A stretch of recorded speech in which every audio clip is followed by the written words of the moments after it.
My father's rule for family therapy was simple: truth only. 17 minutes later, in the parking lot, my stepmother slapped me across the face. "Your truth will kill him," she whispered. That evening, I opened my company laptop. As the head of compliance, truth isn't just a family rule, it's my profession. And she had just handed me every piece of evidence I needed to turn her violence into a corporate summons. My name is Raina Cole. The room at Harbor Wellness smelled of lemon-scented cleaner and muted desperation. It was a smell I'd come to associate with Sundays. Sunlight, thick and syrupy on this late afternoon, struggled through the frosted glass of the third-floor window, illuminating dust motes dancing in the sterile air. The therapy room was a carefully curated box of beige chairs, beige carpet, a bland, abstract painting on the wall that was probably meant to be soothing, but just looked like a storm cloud of indecision. Everything about this place, located in the manicured heart of Briar Hollow, was designed to sand down the sharp edges of a family in crisis, to make the jagged pieces of a life fit together through sheer, oppressive neutrality. I sat opposite them, my father, Victor Cole, a man who built a logistics empire from a single truck and now measured his life in quarterly reports and market share, sat with his hands resting on a leather-bound notebook placed precisely in the center of the low table between us. Beside him, Marla, my stepmother, the company's chief people officer, and the self-appointed spiritual guide of our family, radiated a serene confidence that set my teeth on edge. She was a master of therapeutic aesthetics, all cashmere wraps and empathetic nods. Our designated referee, Ms. Wynne, a woman with kind eyes and a vocabulary lifted straight from a psychology textbook, sat slightly off to the side, a human buffer zone. Victor cleared his throat, the sound unnaturally loud in the soundproofed room. He tapped the notebook with a perfectly manicured index finger. "Truth only," he said. It wasn't a suggestion. It was an incantation.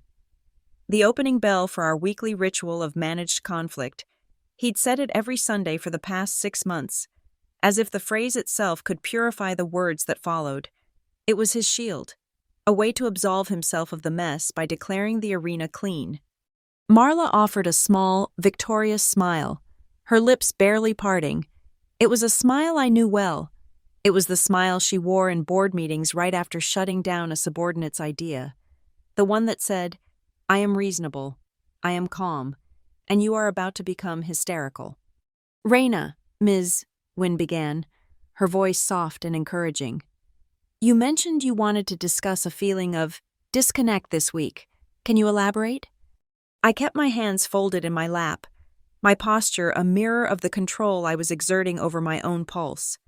"It's not a feeling," I said, my voice even.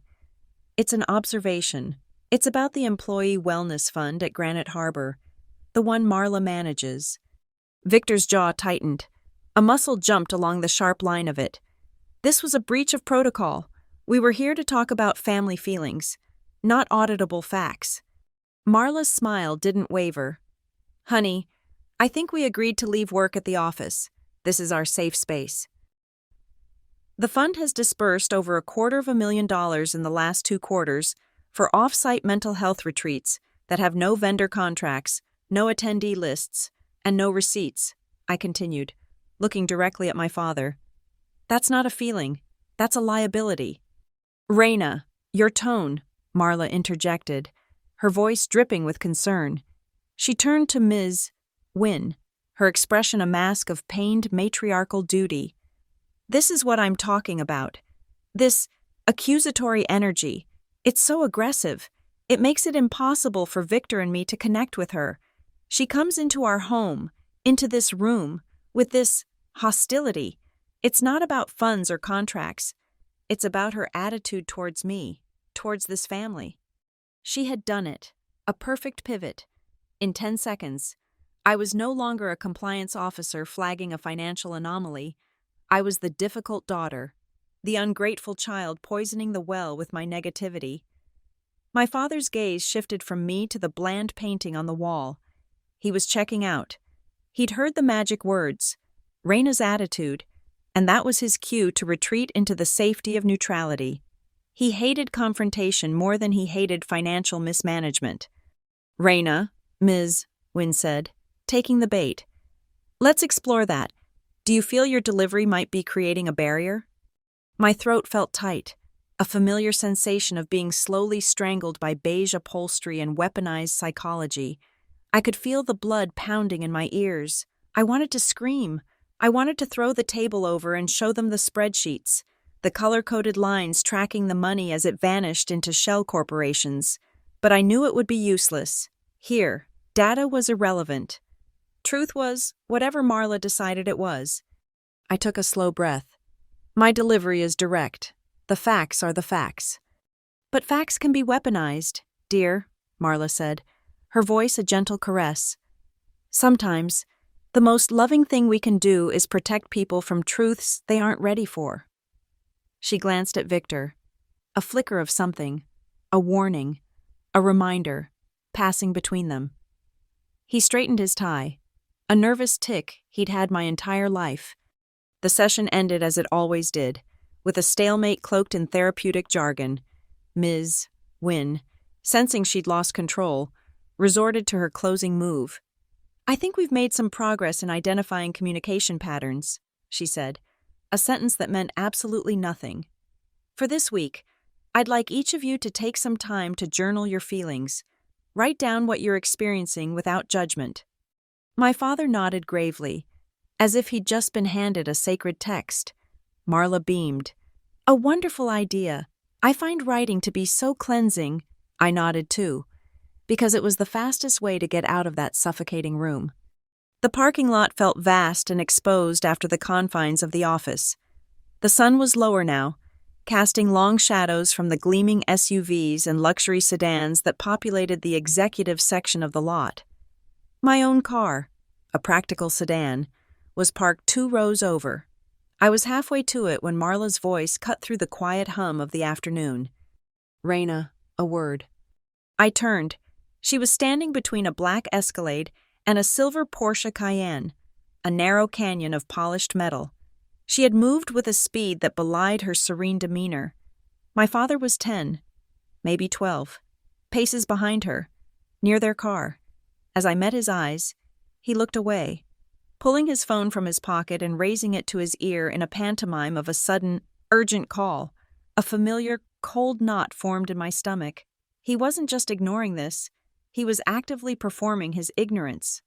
I walked towards Marla, my heels clicking on the asphalt. "What is it?"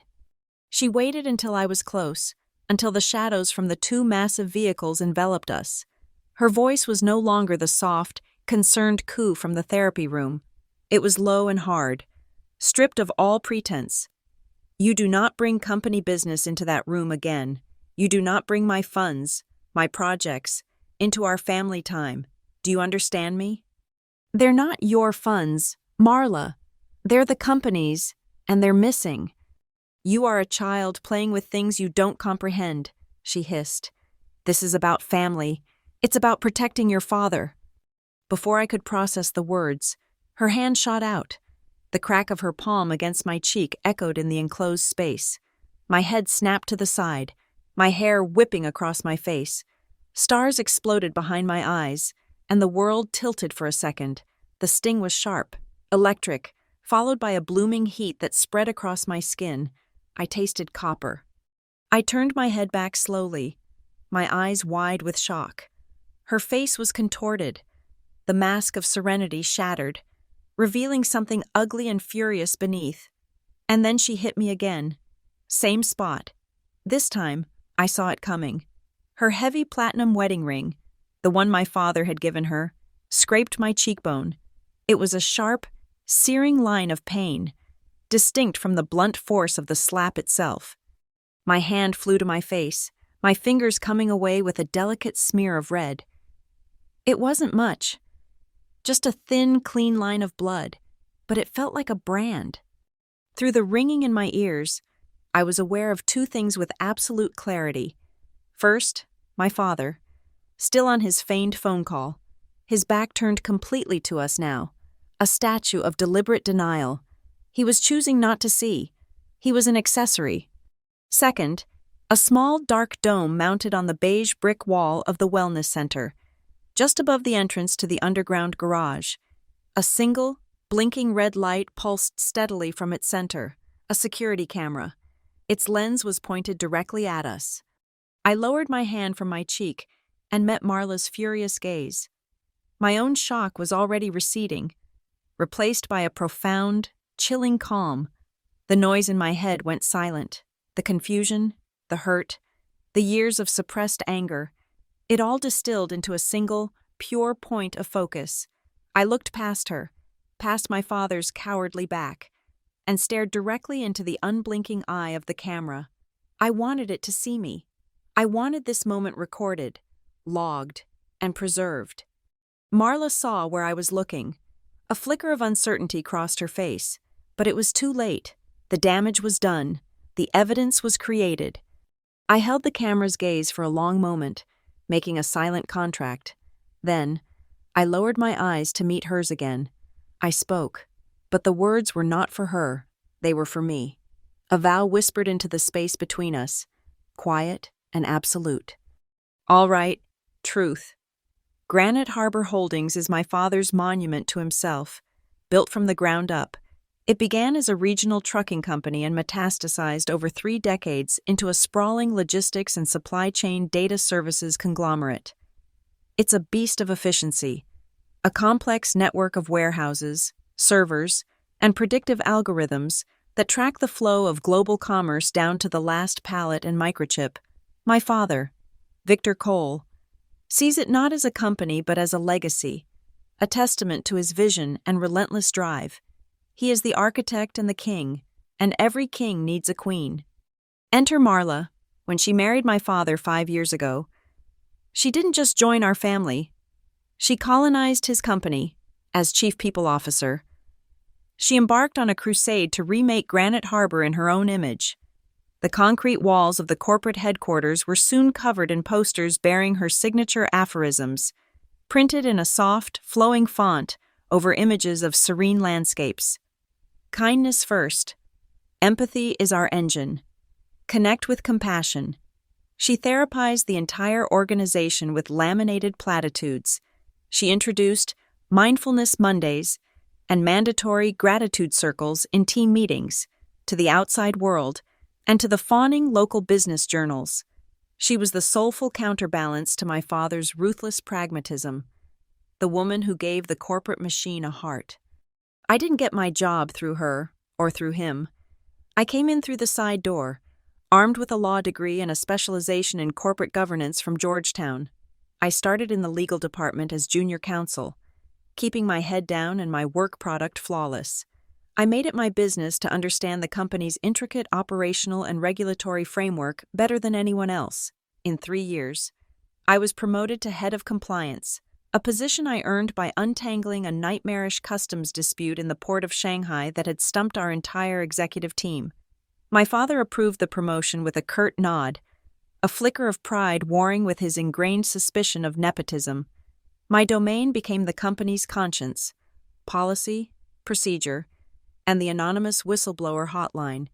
I was the confessor for the sins of Granite Harbor, the silent arbiter of its official truth.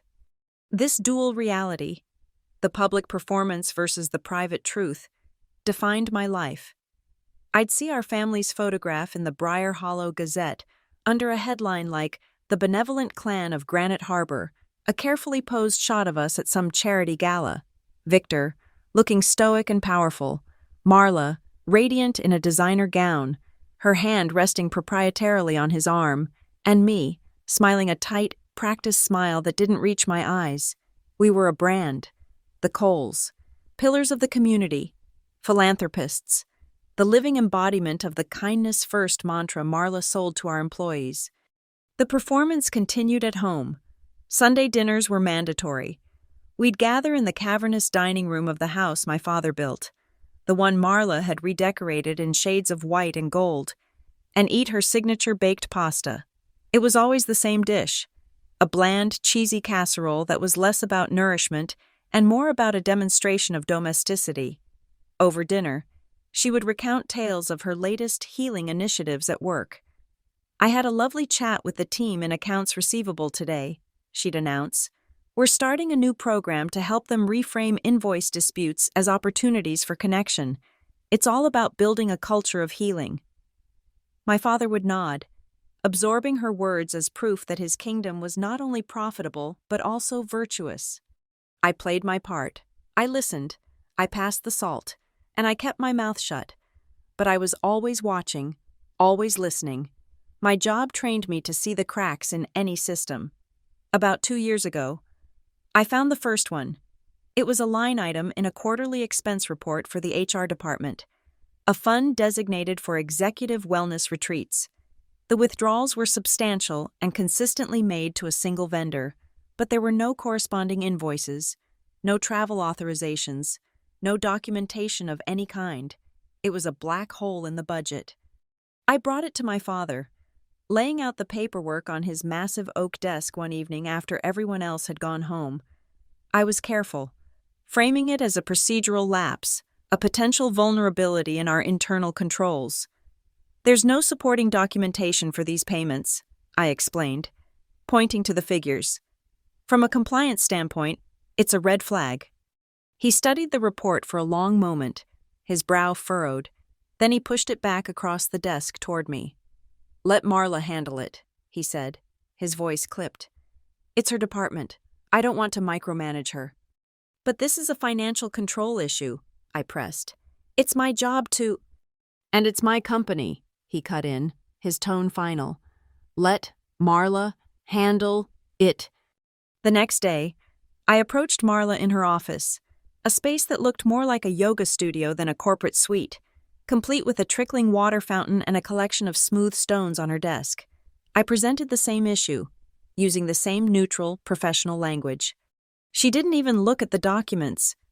She leaned back in her white leather chair and gave me that smile, the one that was all teeth and no warmth. "Oh, Raina," she said, her voice laced with condescending pity. "You're so good with your rules and your little boxes, but you just don't understand internal politics, do you? Some things are about trust and discretion, not paperwork. It's for the good of the company." She picked up one of her smooth stones, rubbing it between her thumb and forefinger. "Don't worry your pretty little head about it." That was the moment I stopped trying to fix the cracks and started documenting them. I knew then that my father had made a choice. He had chosen the illusion of harmony she created over the uncomfortable truth I represented. He had outsourced his conscience to her, and she had turned it into a slush fund. My silence over the past 2 years was not born of fear or submission. It was strategic. It was the painstaking work of gathering evidence. My job taught me a fundamental lesson. Truth doesn't need to be shouted. In the world of corporate litigation and regulatory enforcement, truth is quiet.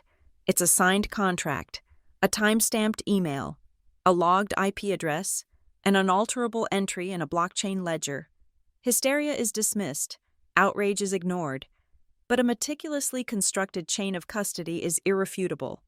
While Marla was busy building her empire of positive affirmations, I was building a case file. I created secure, isolated folders on a private server.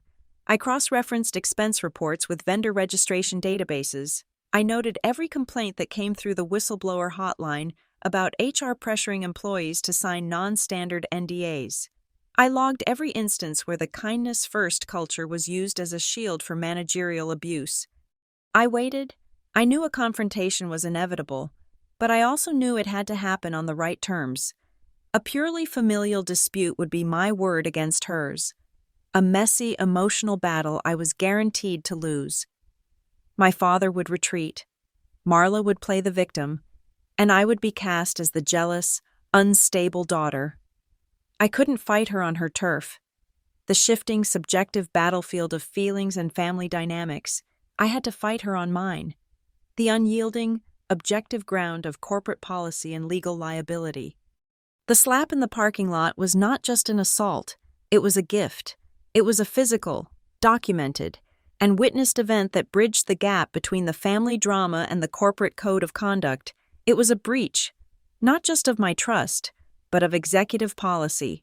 She had lost control, and in doing so, she had handed me the one piece of evidence I couldn't dig out of a server: a clear, unambiguous, and legally actionable transgression. The sting on my cheek was still hot, but my mind was cold as ice. The process I had been preparing for 2 years had just been officially initiated. The slap was the notarized signature on her confession. My apartment was silent, a deliberate contrast to the ringing in my ears. The drive home from Briar Hollow had been a study in a single-minded focus.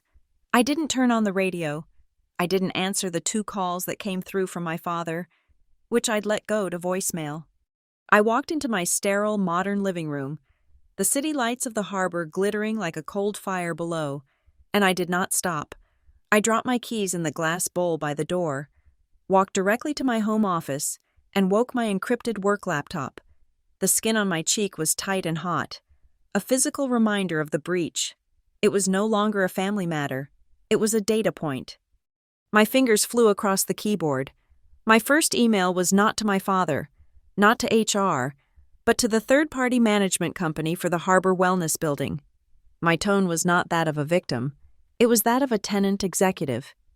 To Briar Hollow, Properties Security at Services, from R. Cole at graniteharbor.com, subject, formal request for security footage. Incident 10/17/2025. Per Section 4 of the Granite Harbor Holdings Tenant Lease Agreement, Tenant Safety and Security Provisions. I am formally requesting a full, unedited copy of the security footage from Camera 04, Parking Structure, SE Quadrant, from Sunday, October 17th, between 16:30 and 17:30 ASUM. Estang. This request is filed in relation to a physical security incident involving a Granite Harbor executive. Please provide the digital copy via secure courier to my attention. Marked Legal and Confidential. A preservation notice is attached. I hit send. There was no emotion in the action. It was a procedural step. The lease agreement, which I had personally reviewed during our last renewal, was ironclad. They were legally obligated to comply with a request from a designated tenant officer, and I was one. My second act of the evening was to open my secure inbox. As I'd predicted, an automated notification was waiting for me. Ms.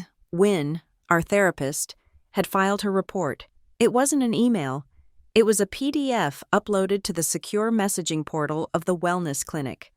Incident report, patient file C1118. My name was not used, only my patient identifier, but the narrative was clear. Session concluded at 16:45. At approximately 16:55, I was notified by another client of a physical altercation in the parking lot.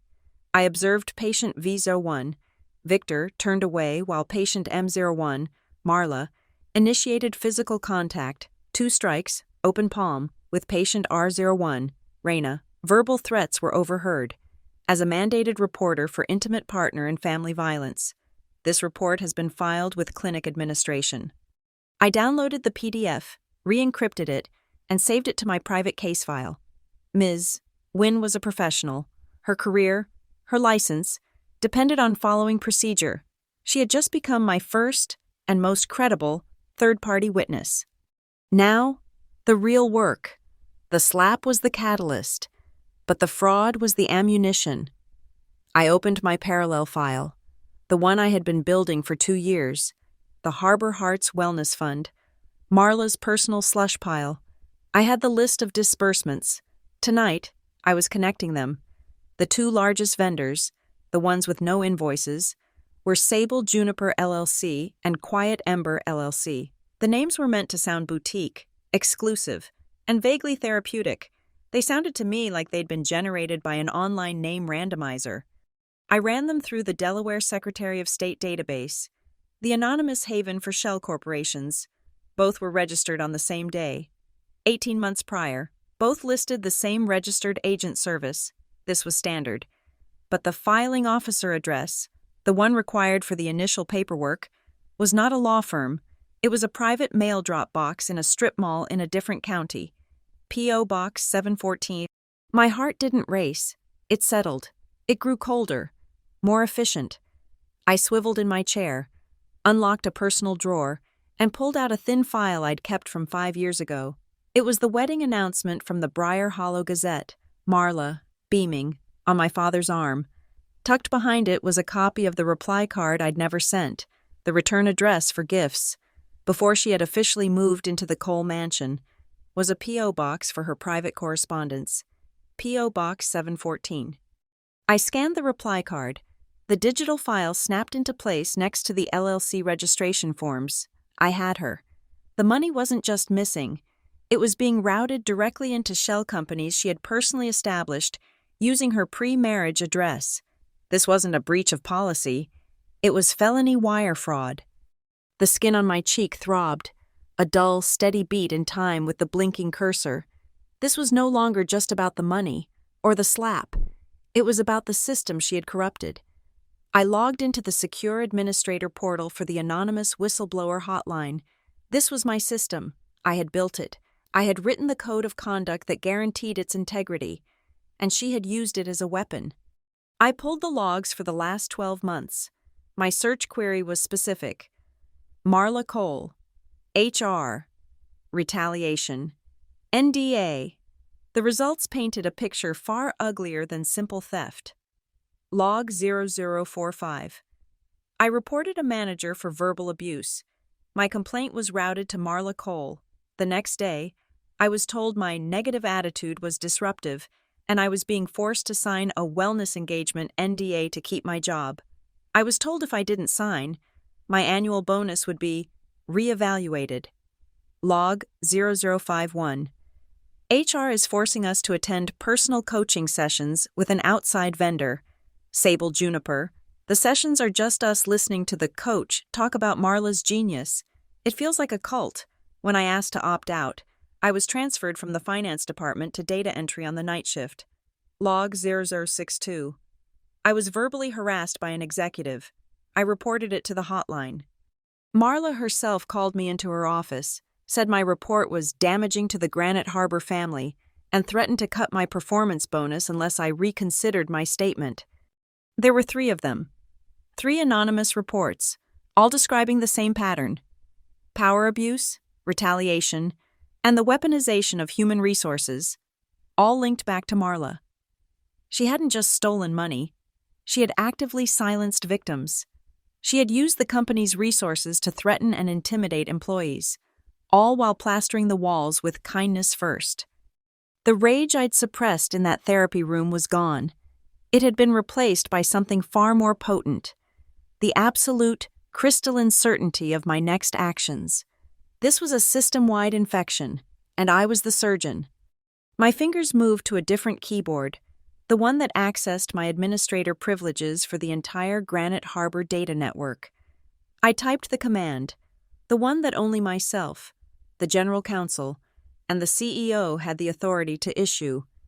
Initiate legal hold, at Deputy HR, at Deputy Procurement, preserve all data, at user RM, Cole, at user 5, Cole, flag vendors, Sable Juniper LLC, Quiet Ember LLC, duration, indefinite. I hit enter. A small window popped up. Are you sure? This action is irreversible and will be logged for audit. I clicked execute. Across the entire company network, a silent alarm was triggered. In the server room 2 miles away, the system began copying and isolating every email, every instant message, every draft, and every deleted file from Marla's and my father's accounts. It froze the data for the entire HR and procurement departments.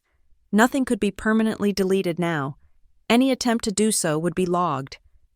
My profession had its own sacred trinity: the preservation notice, the chain of custody, and the audit trail. I had just initiated all 3.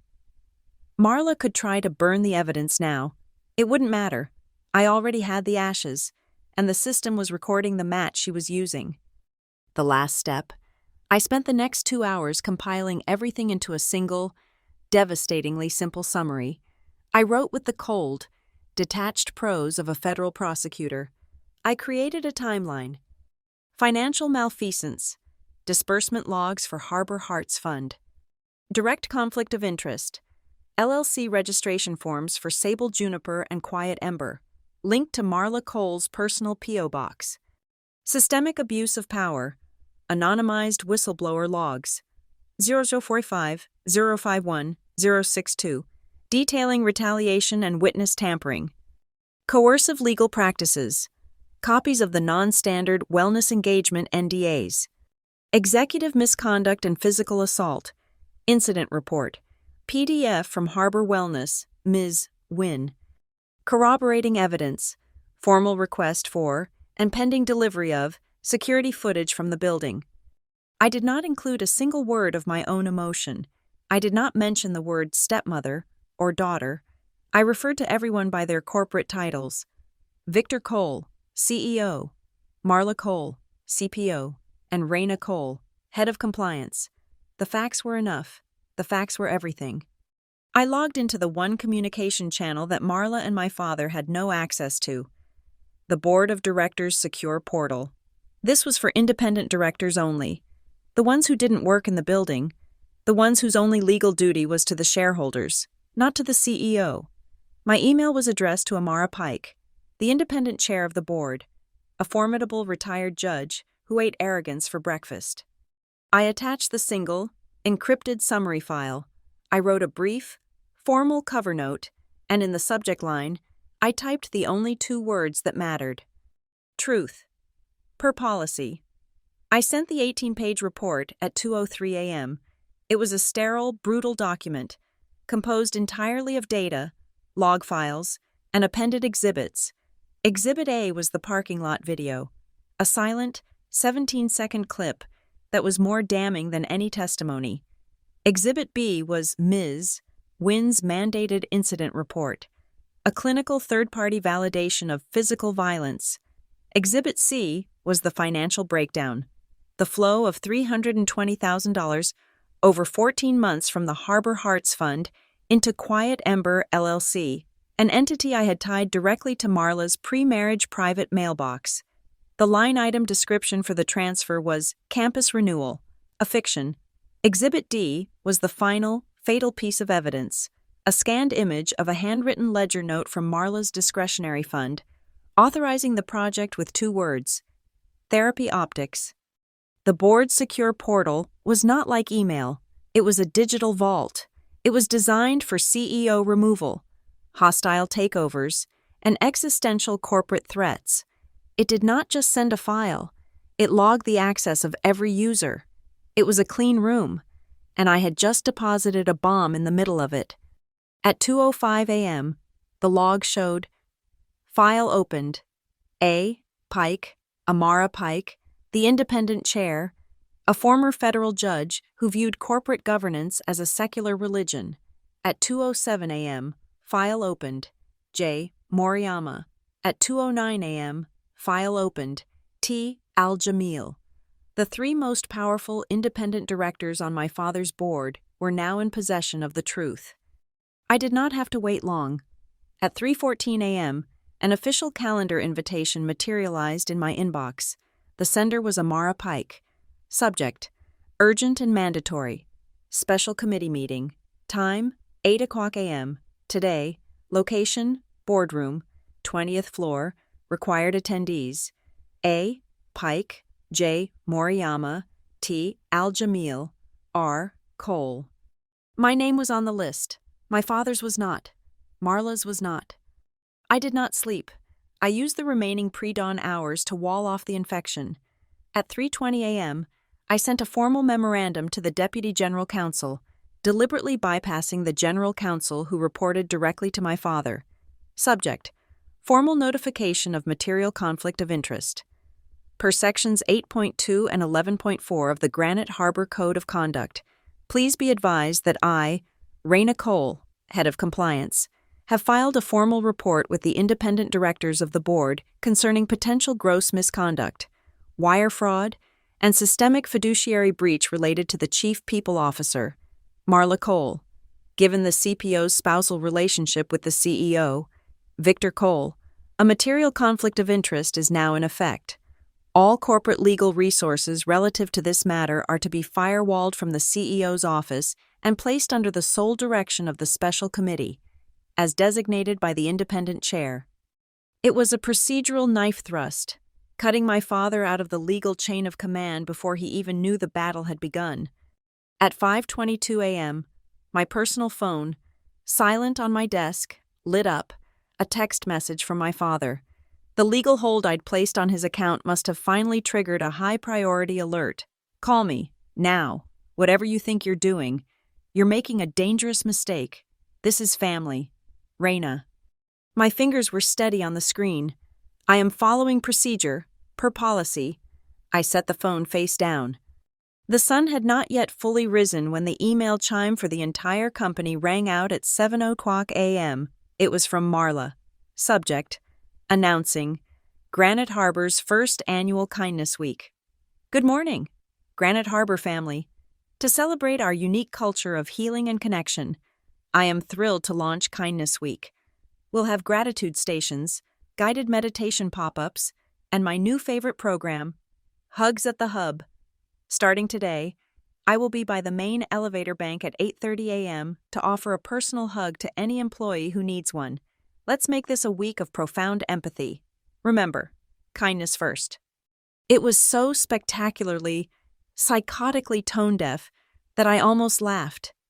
She was polishing the brass on the Titanic. The email, meant to be a masterpiece of her therapy optics, was a gasoline fire. The cognitive dissonance was too much for the employees she had been quietly terrorizing. My anonymous whistleblower hotline, the one I had built to be a safe haven, exploded. In the span of 30 minutes, I received more reports than I had in the previous 6 months. 7:02 a.m. Kindness Week is a joke. I was forced to sign a wellness NDA to keep my job after I reported my manager. 7:05 a.m. Hugs at the Hub? Marla Cole threatened to cut my bonus and transfer me to the night shift when I questioned the sable juniper vendor. 7:11 a.m. She is a bully. She uses kindness as a weapon. 7:14 a.m. I am one of the people from log 0045. She is lying. The whispers had become a verifiable chorus. I bundled the new, time-stamped reports into a single PDF, a real-time appendix of the rot she had cultivated. I uploaded it to the board's secure portal with a simple addendum. FWD, Employee Feedback, CPO Initiative, 7:08 to 7:30 a.m. My last call before 8 a.m. was to the head of building security. Greg, this is Raina Cole. I am authorizing Level 4, vendor confidential, guest passes for 2 individuals. Effective 9:00 a.m. They are forensic accountants from an external firm. They will report directly to me, room 1801. Please log their entry and exit times to the minute and send me the log. I was not just bringing the board an accusation. I was bringing them the scalpels. At 7:55 a.m., I stood up. I ran my hand over my suit jacket, smoothing the wool. The scratch on my cheek was a dull, angry red, but it no longer stung. It was just another piece of evidence. I picked up my laptop, the 18-page report glowing on the screen, the $320,000, the fake campus renewal, the handwritten therapy optics. I walked out of my office, past the new Kindness Week posters already being hung in the hallway, and stepped into the express elevator for the 20th floor. The boardroom on the 20th floor was a glass box in the sky, cooled to the temperature of a morgue. The air conditioning hissed, a constant, low whisper. It was precisely 8:00 a.m. The long polished obsidian table reflected the gray morning light and the faces of the 3 people who now held the fate of my father's company in their hands. Amara Pike sat at the head of the table, not in my father's chair, but in the one opposite it.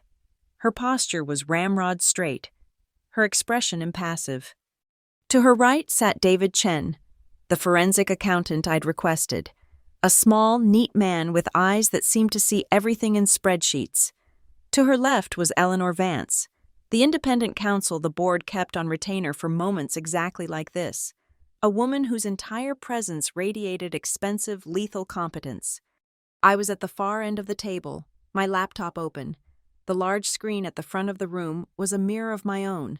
I was not there as Raina Cole, the daughter. I was there as a corporate officer, presenting a material threat to the business. "Ms. Cole," Amara began, her voice cutting through the hiss of the vents. "The committee has reviewed your preliminary report. We are now formally convened. The floor is yours. Proceed." I didn't stand. I clicked the first slide.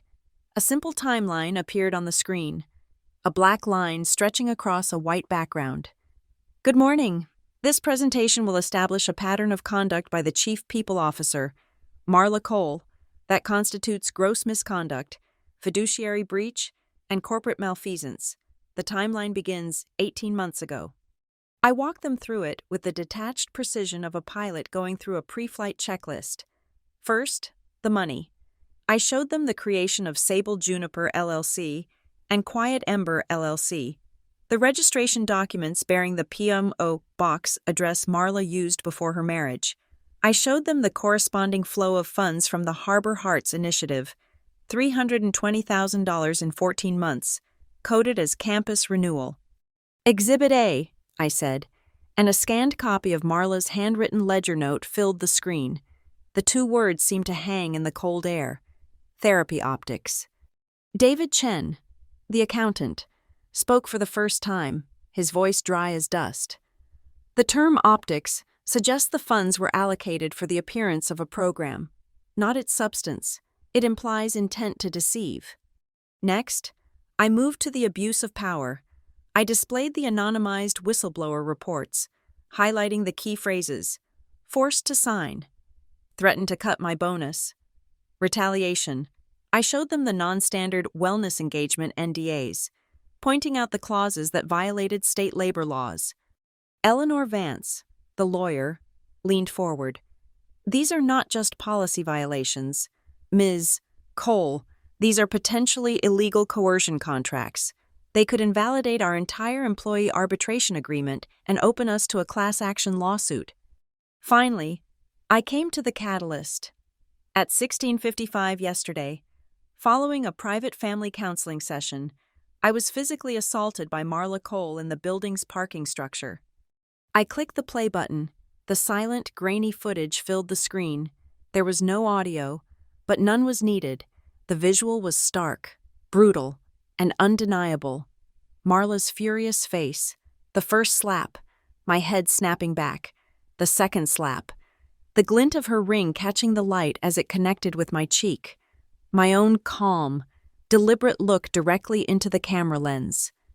When the 17-second clip finished, the silence in the room was absolute. Amara Pike stared at the frozen image on the screen for a long moment. Then she looked at me, her gaze lingering on the faint red mark on my cheek, a piece of physical evidence corroborating the digital. She pressed a button on the conference phone in the center of the table. "Security, please send Mr. Victor Cole and Ms. Marla Cole to the 20th floor boardroom immediately." The 5 minutes we waited felt like an hour. No one spoke. At 8:24 a.m., the heavy glass doors swung open. My father entered first, his face a mask of controlled fury. Marla was behind him, her expression one of wounded confusion.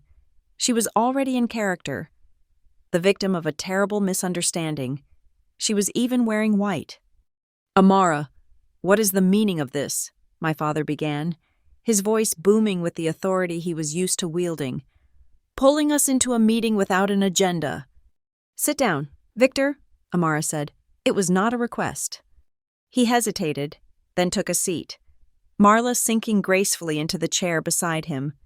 Her eyes found mine across the table, and she gave a small, sad shake of her head, a pantomime of disappointment. "Marla," Amara said, her voice flat, "this committee has reviewed evidence suggesting a significant fiduciary breach regarding the Harbor Hearts Fund, the creation of 2 shell LLCs, and the systematic abuse of the company's anonymous reporting hotline. It has also reviewed footage of you physically assaulting another company executive on company-adjacent property." Marla's composure was flawless. She let out a small, incredulous laugh.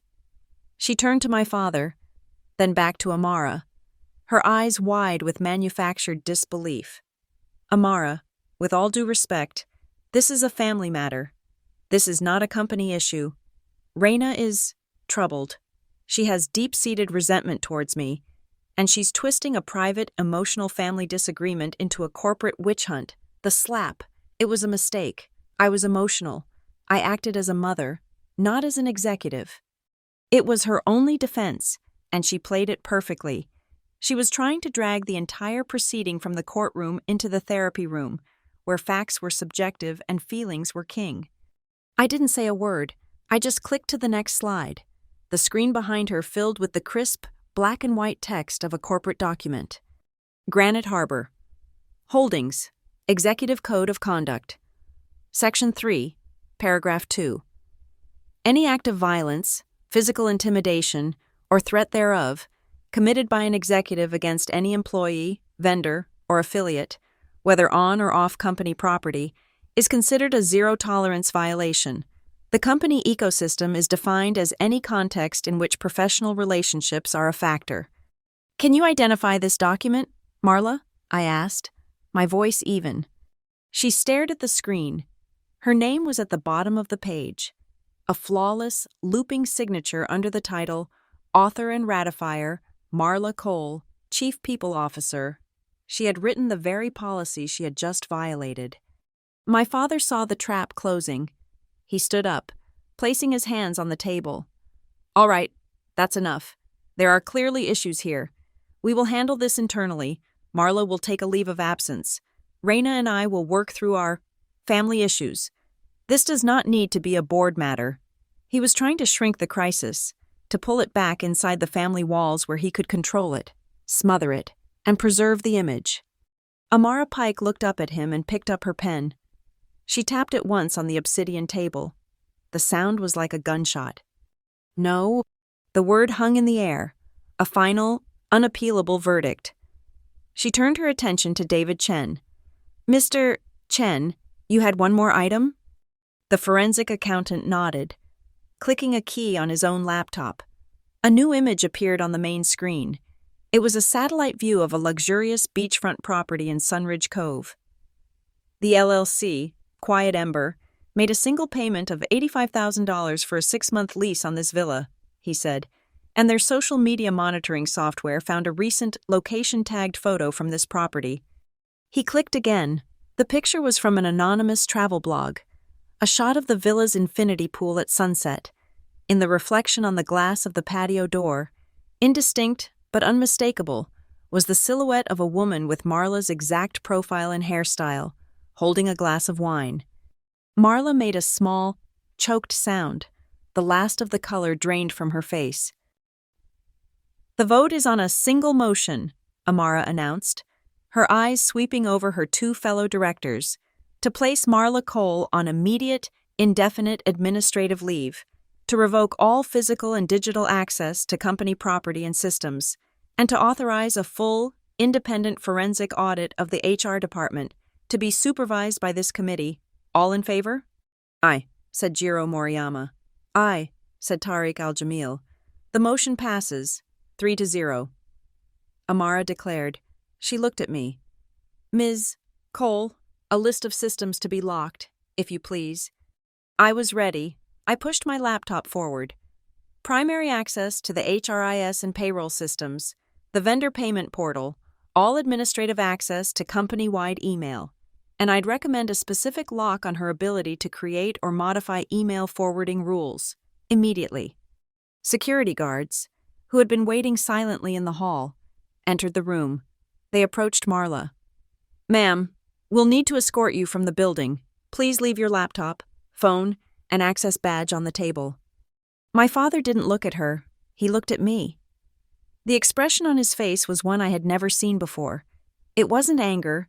It wasn't disappointment. It was the look you would give a complete stranger who had just revealed themselves to be an enemy. The man who had built this empire from nothing was staring at the daughter who was now, in his eyes, trying to tear it down. He saw a traitor. I looked back at him, my expression unreadable. I saw him for what he was.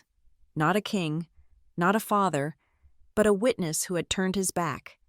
As they led a pale, silent Marla from the room, Amara Pike stood. "This committee will reconvene tomorrow. In the meantime," she looked around the room, at my father, and finally at me. "There will be an all-hands company-wide town hall at 4:00 p.m. today. Ms. Vance will moderate. Raina, you will present the facts." She paused, letting the weight of her next words settle. "Tell the truth." The hours between the 8:00 a.m. meeting and the 4:00 p.m. town hall were not a lull. They were the eye of the storm. The quiet in my office was a high-frequency hum, the servers spinning, the data compiling. My father had not returned to his office. He had simply vanished from the executive floor. Marla was gone, but her ghost was fighting hard. At 12:15 p.m., a courier delivered a thick, cream-colored envelope. The letterhead was embossed. Thompson, Rowe, and Lelling, one of the most expensive and predatory law firms in the state.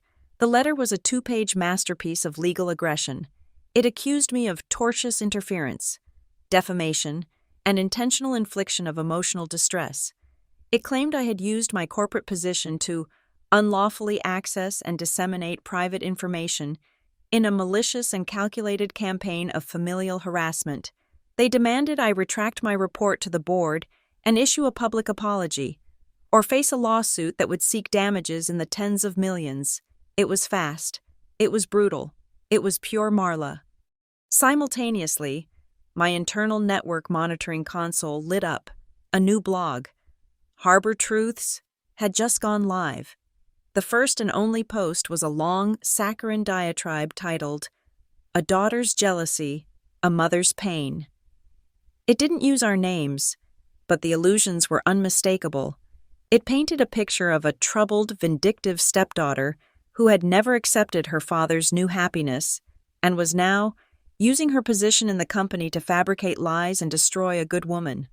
The post was already being shared by anonymous accounts on corporate social media channels. This was the counter-narrative.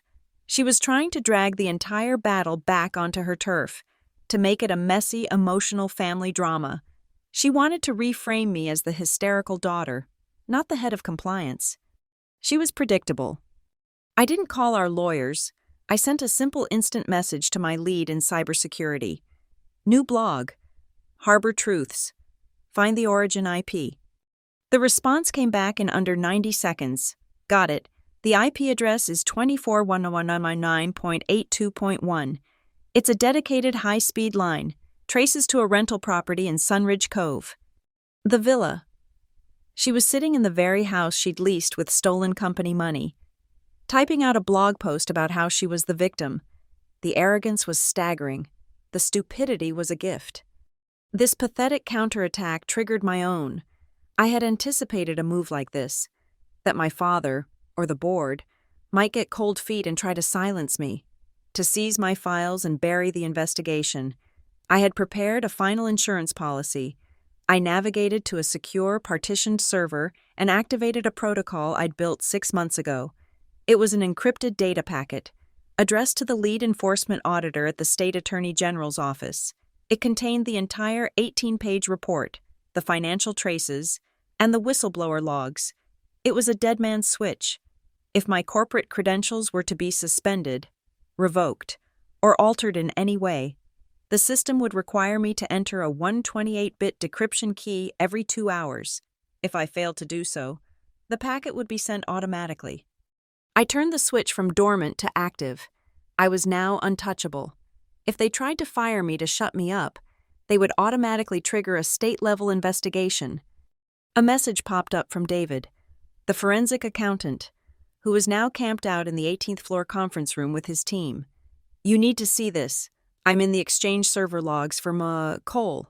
He shared his screen. There it was, a server-side email rule. It wasn't on her local machine.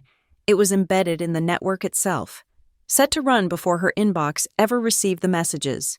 If sender contains Sable Juniper or Quiet Ember, then redirect to deleted items and permanently delete rule created 08/14/2024, 11:32 p.m.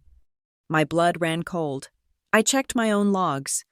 The first anonymous whistleblower report that mentioned Sable Juniper had arrived on August 15, 2024. At 9 in the morning, she had created the auto-delete rule 9 hours before the first complaint was even filed. This wasn't a cover-up. This was a premeditated conspiracy. She knew her vendors were dirty, and she had built the evidence destruction mechanism before the crime was even reported. This was what I would lead with at the town hall. This was the irrefutable proof. But there was one more loose end, one piece of data that still bothered me. My father. His silence was a tangible thing, a vacuum in the executive wing. I went back to my own audit logs. I had requested the camera footage from the Harbor Wellness Building via a formal tenant request, but I wasn't the only one. I pulled the secure portal logs from the building's management company. My request was logged at 17:45 yesterday. User R. Cole at Granite Harbor, com, file requested, KM04 1630 1730 bunt MP4. Status, granted. And then, 4 hours later, there was a second entry. User V. Cole at Granite Harbor, com, file requested, KM04 1630 1730 bunt MP4. Status, granted. The download was completed at 11:03 p.m. My breath caught. He hadn't just turned his back. He hadn't just pretended not to see. He had gone home, sat in the dark, and pulled the high-definition footage of his wife assaulting his daughter. He had watched it. He had possessed the same Exhibit A that I did, and he had woken up this morning and done nothing. He had walked into that boardroom and tried to shut me down, to call it a family issue that he would handle internally. He was not a passive victim of Marla's schemes. He was her chief enabler. He was an active participant in the cover-up. The last vestige of filial loyalty in my veins turned to ash. He wasn't my father. He was just a compromised executive, a co-conspirator. I opened a new email. I addressed it to him, and him alone. I attached the 17-second video file. The subject line was blank. The body of the email contained only 2 words. Truth only. I hit send. A minute later, at 1:30 p.m., a company-wide email from Eleanor Vance, the board's independent counsel, hit every inbox from the loading dock to the 20th floor. Subject: immediate and binding. Litigation hold notice. The text was cold, sharp, and terrifying. It announced that all routine data destruction protocols were immediately suspended. It informed all employees that any and all data related to HR, procurement, and executive accounts was to be preserved. Any attempt to delete, alter, forward, or otherwise destroy company data, she wrote, will be considered an act of spoliation and will result in immediate termination and potential criminal prosecution. The legal hold was the board's nuclear weapon. It officially froze the entire company in place. Marla's auto-delete rule was now void, and every email she had ever tried to erase was now a digital ghost, trapped in the server, waiting for the forensic team. The clock on my wall showed 3:45 p.m. My phone rang. It was Amara Pike. Raina, we are moving to the auditorium. You will be the first to speak. You will not be introduced by your father. You will be introduced by me. I understand, I said. Stick to the facts, she ordered. No emotion, no family, timeline, policy, evidence. The company needs to hear it from compliance, not from the board. They need to trust the system. You are the system right now. Are you ready? I stood up and smoothed the front of my suit jacket. Yes, I am. I walked to my desk printer and printed a single sheet of paper. It was the Executive Code of Conduct. Section 3, Paragraph 2. The policy. Marla had written. The policy she had signed. The policy that was about to end her. I folded it neatly and slipped it into a plain white envelope, then placed the envelope in the breast pocket of my jacket. I was not just a witness. I was the instrument of a deeply personal, and now, perfectly legal, execution. I walked out of my office and toward the town hall. The auditorium was a sea of anxious faces, a captive audience of 600 employees summoned by a mandatory, No subject line calendar invite. The air was thick and stale, heavy with the silent, collective question. What now? The stage was lit by harsh, white overheads that bleached the color from everything, turning the polished wood into a pale, flat surface.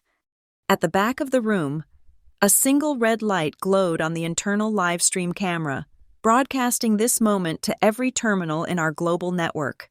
From the data centers in Nevada to the logistics hubs in Hamburg, it felt like the security camera in the parking lot, magnified 1,000 times. I stood in the wings, my heart a cold, steady drum. Eleanor Vance, the board's lawyer, stood beside me, holding a tablet. "They are all here," she said quietly. "Amara will introduce you. Stick to the script. Facts, not feelings." "Facts are all I have," I replied. Amara Pike walked to the podium. The rustle of 600 people shifting in their seats died instantly. She did not tap the mic. She didn't need to. Her presence commanded the room. "Good afternoon," she said, her voice amplified, filling every corner. "We have convened this all-hands meeting to address a serious internal matter. The Board of Directors has initiated an independent, third-party investigation into the conduct of a senior executive and the use of corporate funds. We are here today in the interest of full transparency.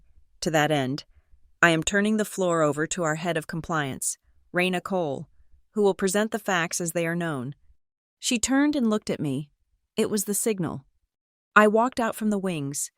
The sound of my heels on the stage was a sharp, solitary click, clock, click, clock, in the vast, tomb-like silence. I could feel every eye on me, a physical weight.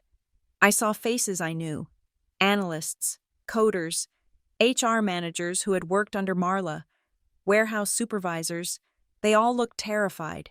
They were waiting for a purge. I reached the podium and placed my laptop on it, connecting it to the projector. My hands were perfectly steady. I looked out at the crowd, at the camera, and I began. "Good afternoon. My job is to protect this company. It is to ensure that the rules we set for ourselves are the rules we follow. We have a culture, built on paper, that promises integrity, safety, and accountability. This is a promise we make to each other and to our shareholders." I did not use her name. I did not use my own. I did not mention my father. Recently, the compliance department received and verified reports that this promise was broken. This investigation began, as it often does, with two separate issues that, when connected, revealed a disturbing pattern. I clicked to my first slide. It was a simple, clean flowchart of our anonymous whistleblower process. This is our promise of safety, a system I personally helped design. It guarantees that any employee can report wrongdoing without fear of reprisal. I advanced the slide. 3 red X's appeared over the flowchart. We have discovered that this system was compromised. A senior HR leader actively silenced employees who came forward. We have verified reports of retaliation, of threats to bonuses, and of forced transfers. We have also found that employees were coerced into signing non-standard non-disclosure agreements, designed to bury complaints about managerial misconduct. This was a breach of policy, a breach of ethics, and a breach of trust. A low murmur rippled through the crowd. People were exchanging nervous glances. This was real. "The second part of the investigation," I continued, "is financial." I clicked to my second slide. It was the timeline of the money, a simple, brutal diagram. Harbor Hearts Fund, $320,000, 14 months. Quiet Ember LLC, vendor purpose. Campus renewal. Ledger, note. Therapy optics. My department confirmed that over $320,000 in corporate funds, earmarked for employee wellness, were diverted to a shell corporation with no employees, no services, and no legitimate business purpose. This LLC was directly controlled by the same HR leader. The murmur grew louder. This was no longer about abstract policies. This was theft. These two breaches, the abuse of power and the financial malfeasance, are linked. They are part of a single, calculated effort to operate outside the rules that govern the rest of us. But the catalyst for this full-scale investigation was something else. It was an act that was not hidden in a server or a bank account. It was an act of physical violence. The room went utterly still. The silence was absolute. Yesterday afternoon, following a meeting, this same HR leader physically assaulted another company employee. There was a verbal threat, and there was a slap, twice. I let the words hang in the cold, white light. I could see people in the front rows. Their eyes widened. They were connecting the rumors to the facts. You may have heard speculation about video evidence of this assault. That speculation is true. The event was captured by building security. That video has been logged, preserved, and is in the possession of the board and independent counsel. We are not showing it today. I leaned forward, my voice dropping but gaining intensity. We are not showing it because this is not entertainment. This is not gossip. This is a compliance review. The evidence is definitive, and it is being handled by the proper authorities. I clicked to my third and final slide. It was the text of the Executive Code of Conduct. I had highlighted one line. Any act of violence committed by an executive is considered a zero-tolerance violation. The policy, I said, was written by the executive who violated it. The auditorium was a tinderbox. I saw the first tentative nods. The people who had been silenced. The ones who had been forced to sign the NDAs. Their fear was being replaced by a slow-burning anger. In the front section, where the senior managers sat, my father was a block of stone. He stared at the screen, not at me. Eleanor Vance stepped up to a separate lectern to moderate the Q&A. Questions have been submitted via the internal portal. The first, her voice was steady, a question from an anonymous employee. I was forced to sign one of the wellness engagement NDAs. Is it still valid? Am I still in danger? Before Eleanor could answer, Amara Pike strode back to the main podium. She took the microphone. I will answer this, she said. The power in the room had now fully consolidated around her. To the employee who asked this, and to anyone else in this room or watching online, you are not in danger. You are protected. As of this morning, the board has authorized a full, independent review of every NDA signed by the HR department in the last 2 years. Our independent counsel, Ms. Vance, will be offering free, confidential legal support to any employee who wishes to discuss their agreement. The board will protect all whistleblowers. This company will not tolerate the silencing of its employees. Full stop.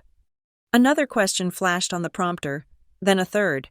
Both were about the NDAs, about the retaliation, about the Sable Juniper coaching sessions. The dam of silence had broken. As Amara gave her assurance again, a figure rose from the front row. It was my father. The entire auditorium held its breath. The live stream camera zoomed in on him. This was the moment. He would either defend his wife and condemn me, or he would save his company. He stood for a long, agonizing moment, the focus of 600 pairs of eyes. He looked pale, smaller than I'd ever seen him, stripped of his power. He did not look at me. He did not look at Amara. He looked at the floor, then up at the empty space on the stage.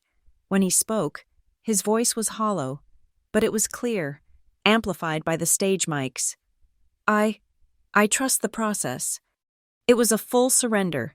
It was the first time in his life he had chosen the process over the person.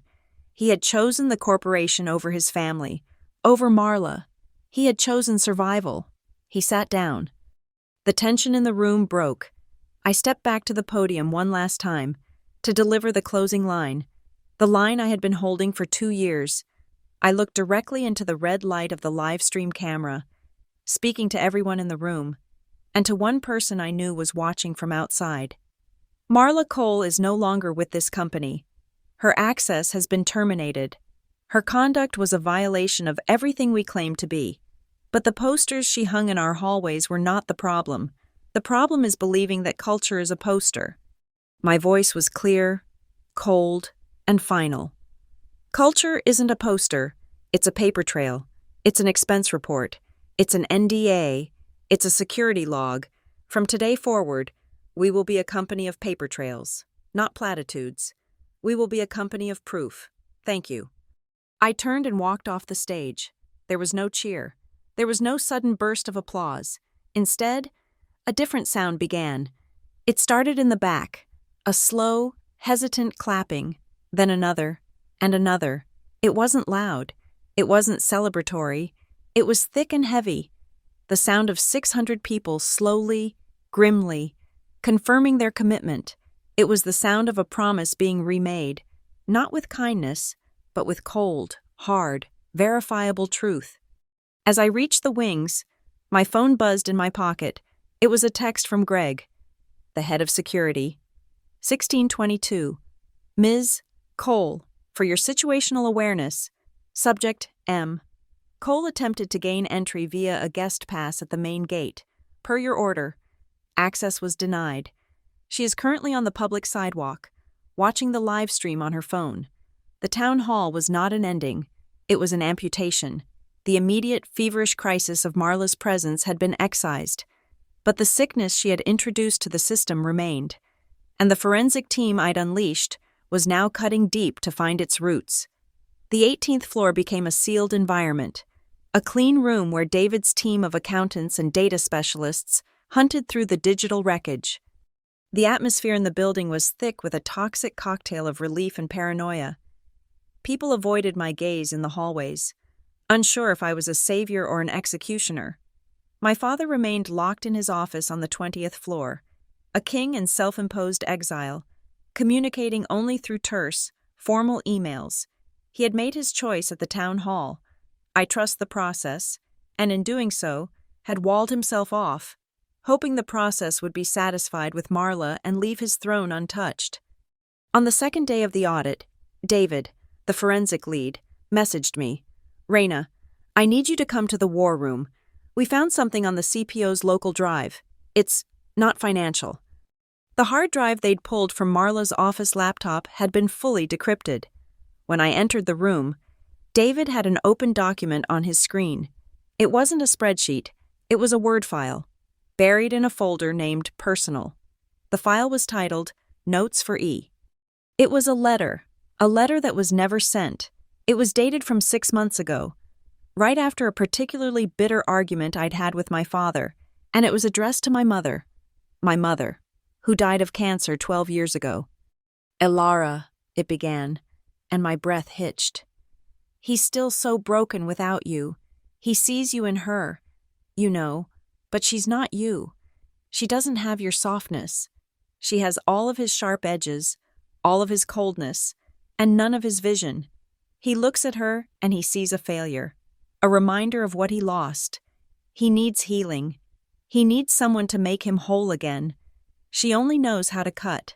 She thinks she's a partner, but she's just a child, still screaming for the attention you can't give her. Don't worry, I'm taking care of him. I'm protecting him from her. I'm giving him the peace you would have wanted for him. It was a psychological declaration of war, a chilling, pathological narrative she had constructed to justify her campaign. She wasn't just my stepmother. She was my mother's self-appointed replacement, and I was the ghost she was trying to exorcise. The cold, calculated cruelty of it, to use my dead mother as a prop in her gaslighting, sent a jolt of pure, white-hot rage through me, a feeling so potent it almost made me dizzy. I steadied myself on the edge of the table. This wasn't just about money. This was about a total, systemic infiltration of my family, my company, and my own history. Keep digging, I said, my voice barely a whisper. Dig into her entire history with this company.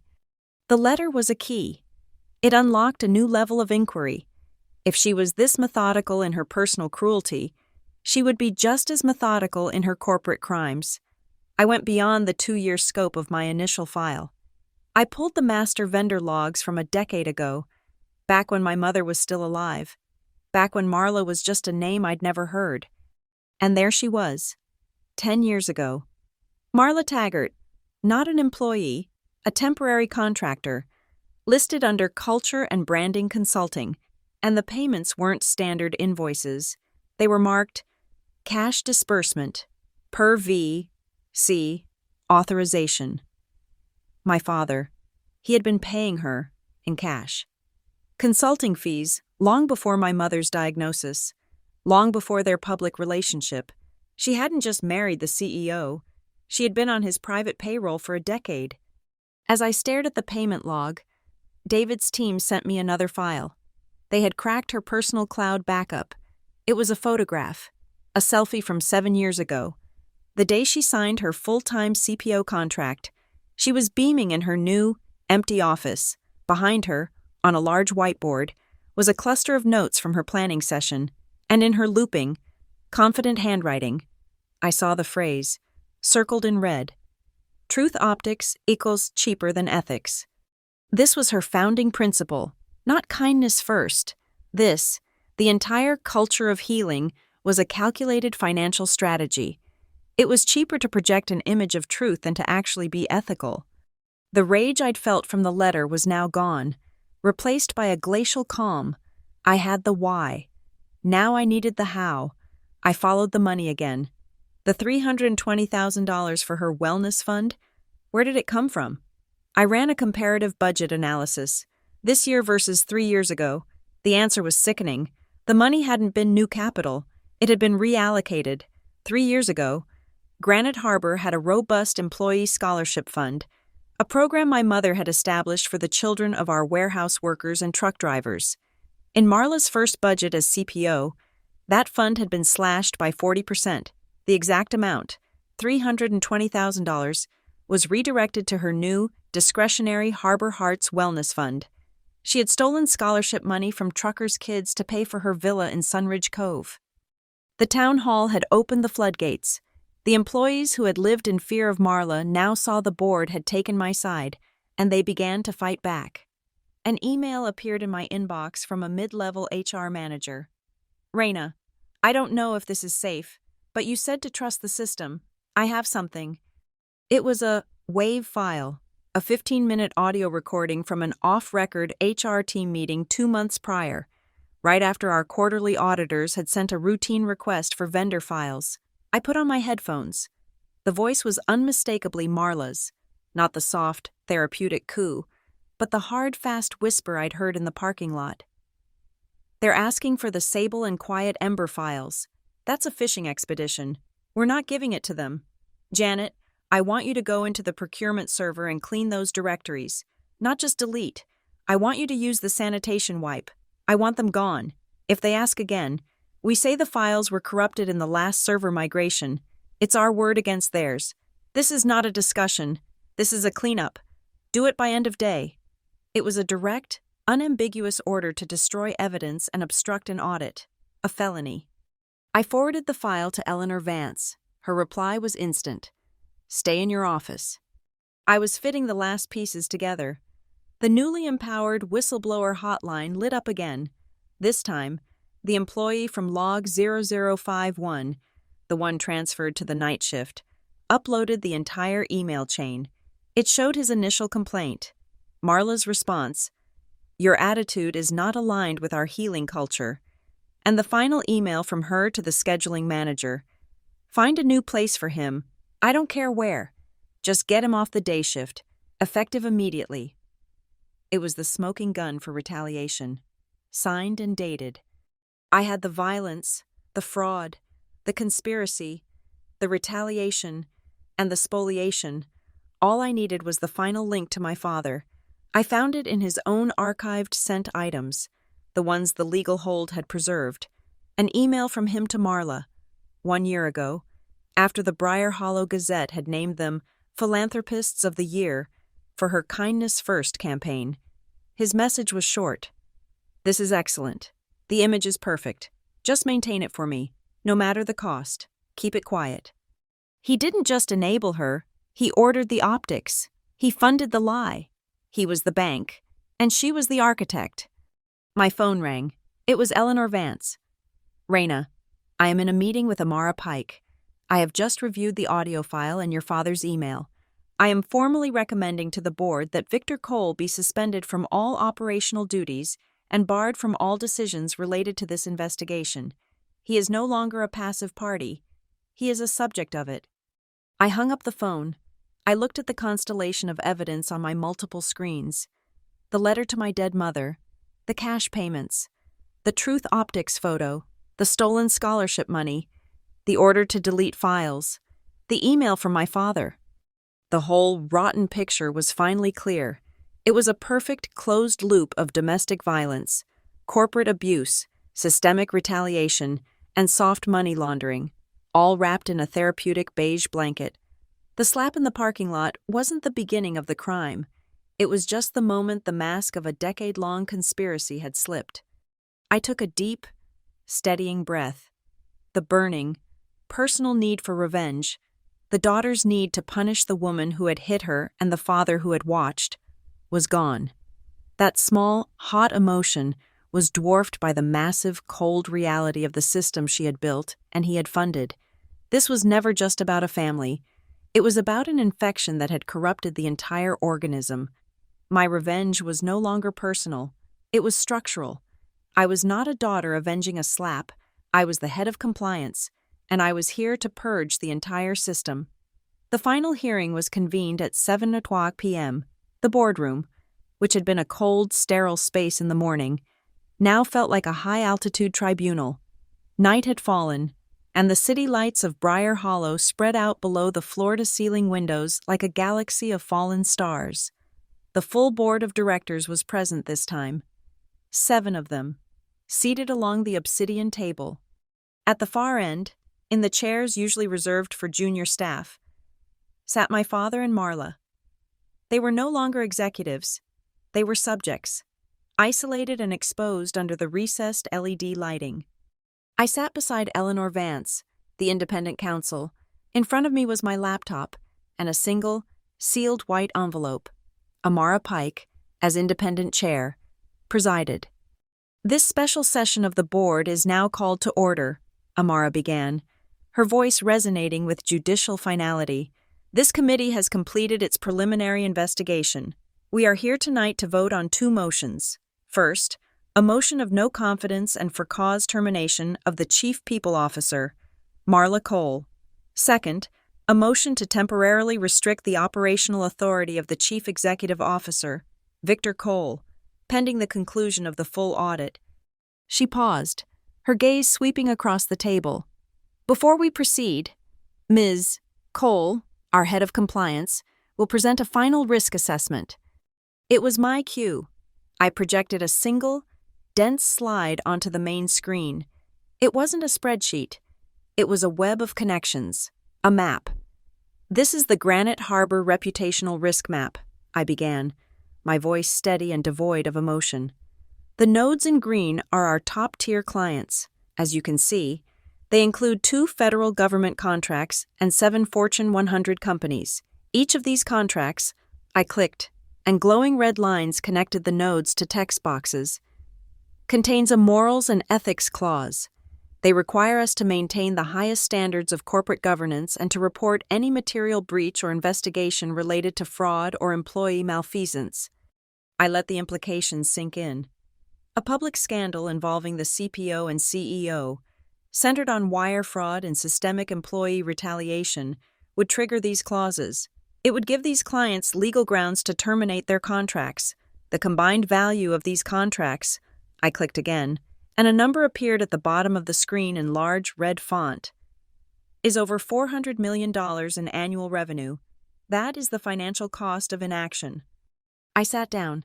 I had just translated ethics into dollars. It was the only language a board truly understands. Amara nodded. "Thank you, Ms. Cole, Ms. Vance. Please read the summary of findings." Eleanor Vance stood, holding a thin binder.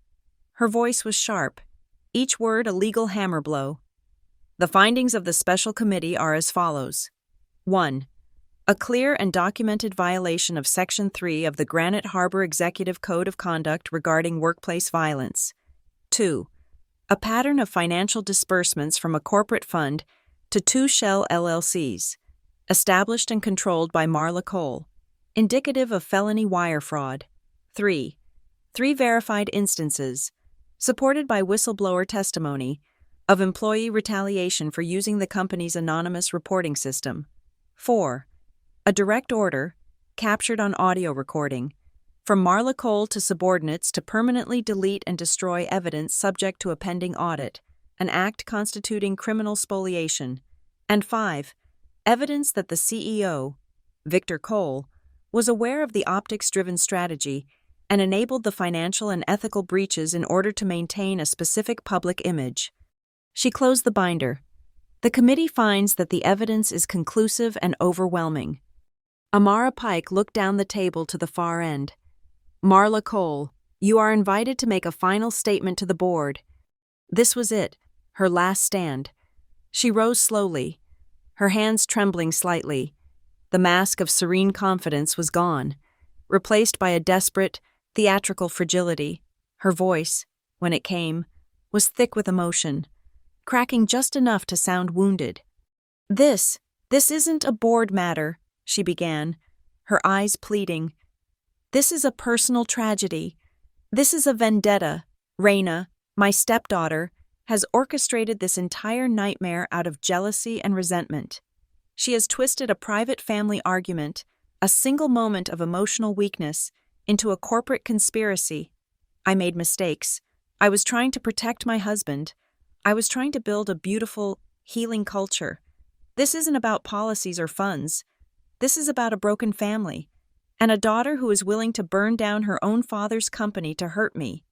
Her performance was flawless, a masterpiece of victimhood.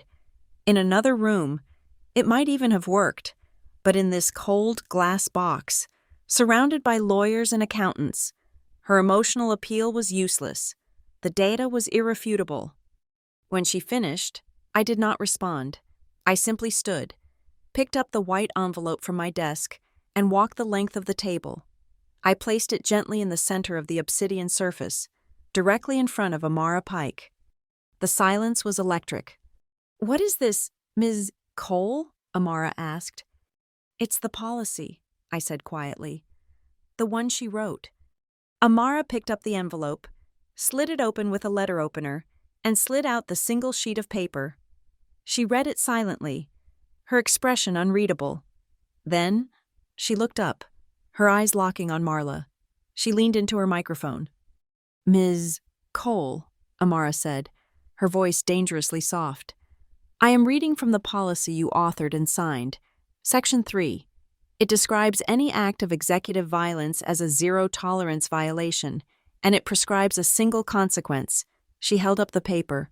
"Your words, not mine. Immediate termination for cause.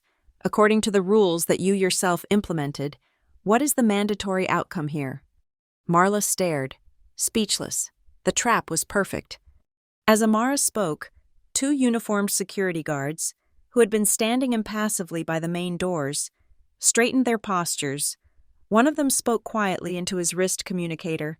In the server room 20 floors below, a command was executed. My father stood up abruptly, his chair scraping against the floor. "Wait, we need to discuss." "Sit down, Mr. Cole," Eleanor Vance said, her voice like steel. She didn't even look at him. "As a subject of this investigation with a material conflict of interest, you are recused from this discussion. You will not speak." He froze, half standing, his mouth open. The final vestiges of his authority had just been stripped from him in front of his entire board. He slowly, numbly, sank back into his chair. Amara Pike looked around the table. "The vote is on the motion to terminate the employment of Marla Cole for cause, effective immediately. All in favor?" 6 hands went up. Aye. Aye. Aye. Aye. Aye. Aye. Any opposed? 1 hand went up. Robert Henderson, my father's oldest friend and his first investor. A loyalty, however futile, remained. "The vote is recorded," Amara announced. 6-1, the motion passes. Marla Cole's employment with Granite Harbor Holdings is terminated. Effective as of this moment, her credentials and access have already been revoked. Security will escort you from the premises. The second motion, to restrict my father's authority, passed by the same margin. It was over. The culmination of 2 years of silent, painstaking work, of enduring the gaslighting and the lies, of turning a violent slap into an instrument of corporate justice. It was all done. I did not smile. I did not feel a surge of triumph. I felt a quiet, profound sense of completion, as if I had just closed out the most complex and critical audit of my life. While the guards moved toward Marla, and my father sat staring into nothing, I looked at the clock on the wall. I opened the small, leather-bound notebook I always carried, the one my mother had given me. I turned to a fresh page and, with my simple, black ink pen, I made an entry. 7:42 p.m. Motion passed. M. Coal terminated. V. Coal restricted. The record was now complete. Truth logged. The boardroom emptied out not with a bang, but with a slow, quiet bleed of exhausted executives. The official minutes were distributed via the board's secure portal at 8:03 p.m., a dry, passionless summary of the corporate execution that had just taken place. They announced Marla Cole's for-cause termination and stated that the board had authorized a full, independent financial investigation to determine the extent of the misappropriated funds and to pursue all available avenues for restitution. The machine, once corrected, was beginning to grind forward with brutal efficiency. I did not stay to watch. My work in that room was done. I returned to my office, the silence of the 19th floor a stark contrast to the tension of the 20th. On my desk, 2 files were open. The first was a detailed proposal for the immediate and full reinstatement of the Employee Scholarship Fund, with a new oversight committee drawn from non-executive departments.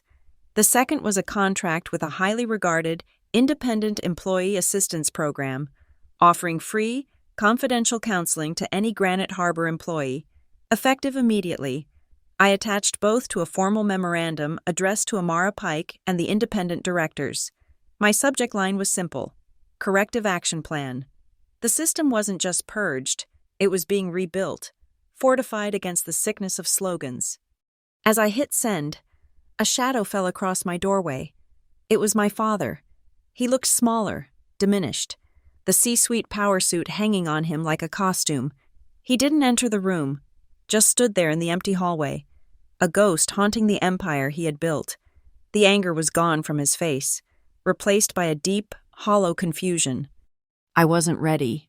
Raina," he said, his voice a low rasp. It wasn't an apology. It was a statement of inadequacy, a plea for a different timeline, one that did not exist. I didn't stand up. I didn't even turn fully in my chair. I looked at him over my shoulder, my expression unreadable. "Truth doesn't wait for you to be ready." He had nothing to say to that. He just stood there for a long moment, a man rendered irrelevant by the very processes he was supposed to uphold. Then, he turned and walked away down the silent, carpeted hall. I did not watch him go. My final act as the instrument of this change was to address the entire company. It was my responsibility to set the new tone, to replace the vacuum Marla left with a new, unassailable principle. My email was brief. To all employees, from Raina Cole, Head of Compliance. Subject: Our path forward. Today was a difficult day for Granite Harbor. The actions taken by the board were necessary to correct a profound breach of our corporate ethics and a betrayal of our trust. The investigation will continue, and we will be transparent, but our work now is to redefine our culture, not with words, but with actions. Culture is not a feeling. It is a system. It is fair pay, a safe reporting process, and policies that are enforced equally, at every level. From now on, we will not measure our kindness with slogans. We will measure it with auditable systems, with verifiable proof, and with unwavering accountability. That is the new promise. I hit send. The message went out to 600 inboxes, a new corporate commandment carved not in stone, but in data.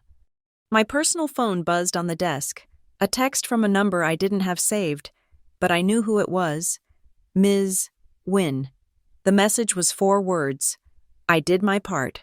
It was the statement of a professional who had followed her mandated reporter duties, who had logged the truth as her license required. My reply was just as brief. So did I. I stood and gathered my things. My movements were slow, deliberate. I had carried the weight of this for 2 years, and now, the release was not a sudden explosion of relief, but a slow, quiet unwinding. I rode the elevator down alone. The polished steel walls reflected a stranger, a woman with tired eyes, but a straight spine. I caught a glimpse of my face, of the cheek Marla had struck. The angry red line from her ring had faded to a pale, pinkish mark, a ghost of the violence that had started it all. It was barely visible. I felt no impulse to touch it, to trace the memory.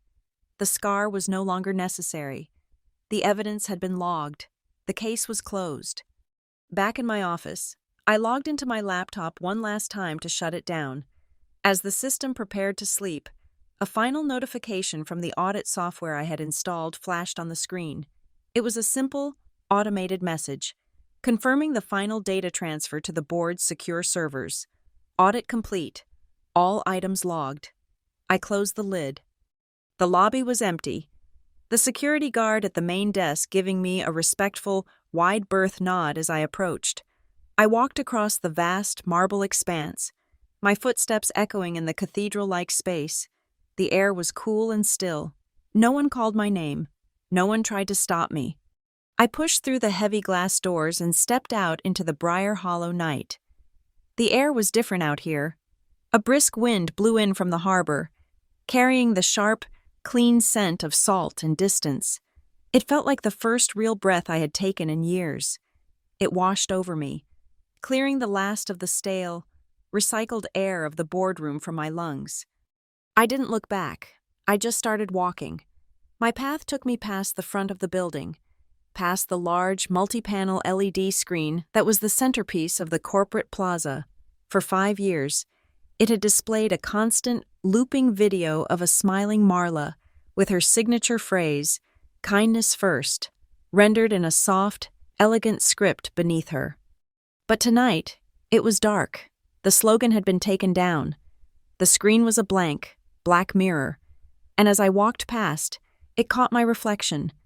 A single, solitary figure, moving away from the building, growing smaller and smaller, until I was just another anonymous shape dissolving into the fabric of the city night. The end. Thank you so much for listening to my story. I'd love to connect with all of you. So please comment below and let me know where in the world you're listening from and share your thoughts. If you enjoyed this, please consider subscribing to the channel and liking the video. And for extra support, hit that hype button to help this story be heard by even more people.